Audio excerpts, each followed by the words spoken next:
In this lesson, we're going to look at options for publishing REST-style services written in Java. You're looking at the working file, publishoptions.txt. Let me begin with a brief review. So far, we've used Tomcat and Jetty, both of which are written in Java and which are themselves relatively lightweight web servers. We've used those for development, and these are also, of course, suitable for production. These are real-world web servers. They support HTTP and HTTPS. They make an excellent choice for the publication of Java-based websites and web services.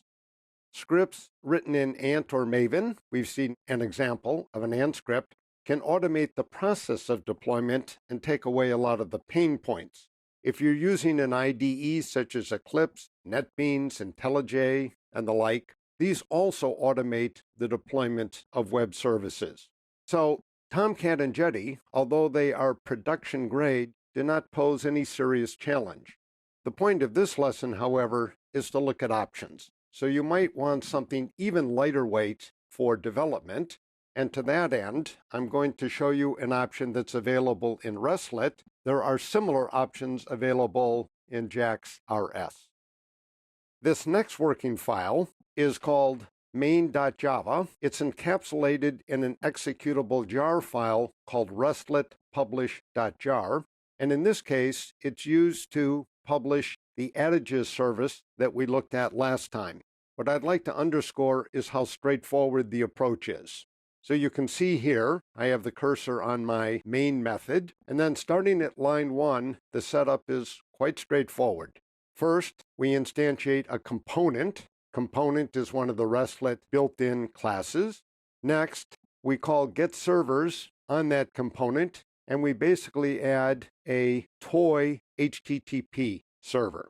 So it's a toy server in the sense that it doesn't support real concurrent access. It handles each process in sequence to completion, but otherwise it's fully knowledgeable about the HTTP protocol.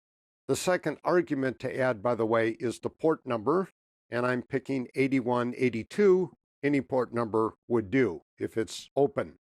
Finally, we attach a URI, in this case /adages, any URI would do, to a given application, in this case the Adages application that we looked at last time. And the final step in this little dance is to start the component. This basically runs the program indefinitely. You then could use basic curl requests covering the CRUD verbs in order to test that this is actually working. So this is a nice lightweight alternative to something like Tomcat or Jetty, but my 2 cents is that with scripts written in Ant or Maven, Tomcat and Jetty are almost as straightforward to use as something like this command line server.